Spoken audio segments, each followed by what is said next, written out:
Have you ever tried eating less, skipping meals, cutting calories, and somehow ended up more tired, more hungry, and more frustrated?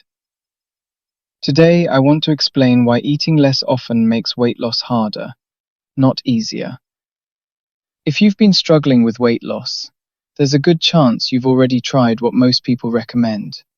Eat less, move more, cut calories, avoid carbs. And yet, the results don't last. This video is not about motivation. It's not about willpower. And it's definitely not about blaming you. This is about understanding how your metabolism actually responds when you eat less, and why that response often works against your weight loss goals.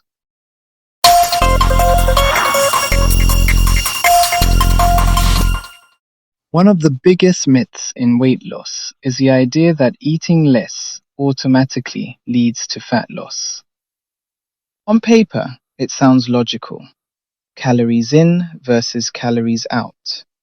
But the human body is not a calculator. It's a biological survival system. And survival always comes before fat loss.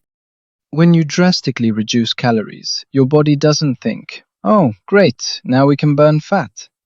Instead, it thinks, "Food is scarce. We need to conserve energy. We need to protect fat stores." This triggers a chain reaction inside your body. Inside your cells, mitochondria are responsible for producing energy. When calories drop too low for too long, mitochondria slow down. Energy output decreases. Fat burning becomes inefficient. Your body becomes better at surviving on less, not better at burning fat. Your body increases hunger hormones. You may notice strong cravings, obsession with food, loss of control around snacks, nighttime hunger. This isn't a lack of discipline. It's biology trying to protect you. Calorie restriction increases cortisol, the stress hormone. High cortisol is linked to belly fat storage, sleep disruption, increased appetite, blood sugar instability. Ironically, the harder you restrict, the harder your body resists fat loss. In your 20s, your metabolism is more flexible. You can eat less temporarily and recover quickly. But after 30, things change. Hormonal shifts, reduced muscle mass, lower mitochondrial efficiency, higher baseline stress. This means your body reacts more aggressively to calorie restriction. What worked before now backfires. This is the cycle many people get trapped in. 1. Start a diet. 2. Cut calories. 3. Lose a little weight. 4. Energy drops. 5. Cravings increase. 6. Diet becomes unsustainable. 7. Weight returns, often more than before. This cycle isn't a personal failure. It's a predictable metabolic response. Fat is not just stored energy. It's emergency energy.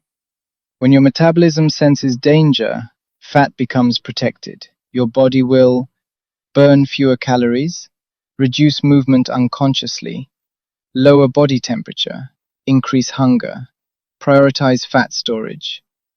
This is why eating less doesn't fix a slow metabolism. It often worsens it. Effective weight loss focuses on supporting metabolism, not punishing it. Here's what that means. 1. Eat enough to signal safety.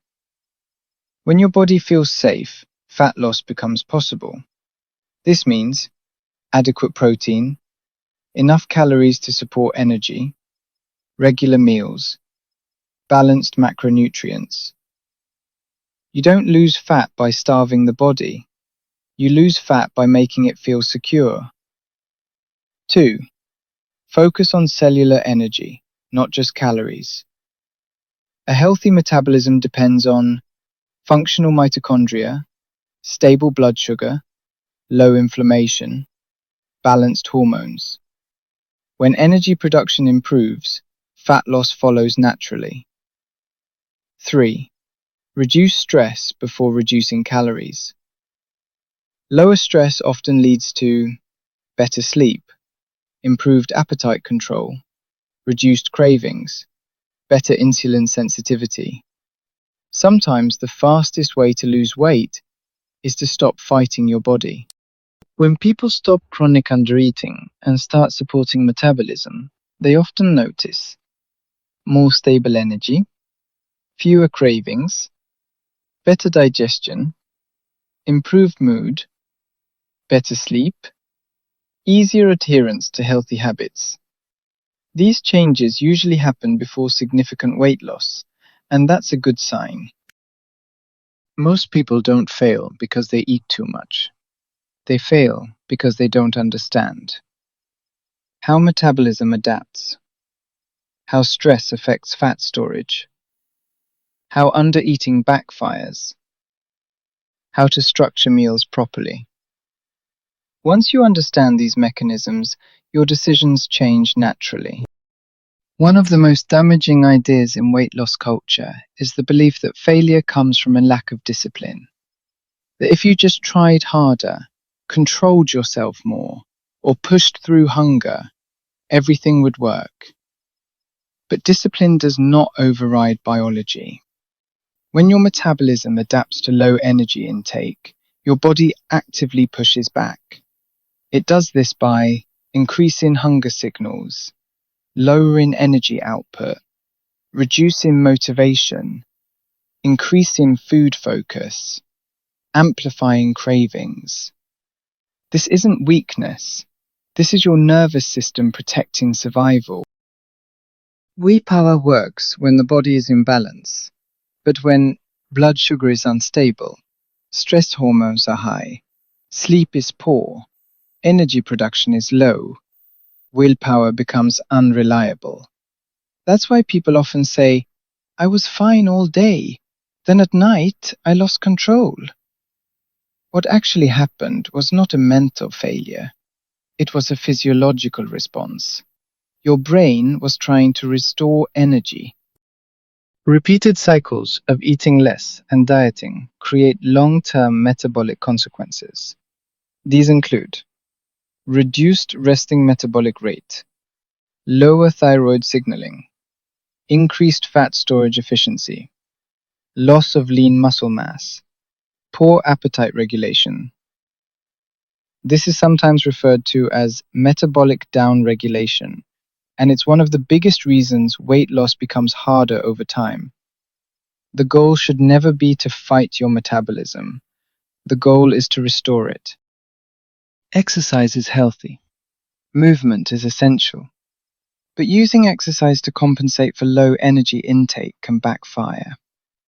When exercise is layered on top of chronic undereating, the body interprets it as additional stress. This can lead to elevated cortisol, poor recovery, increased fatigue, reduced performance, increased appetite later.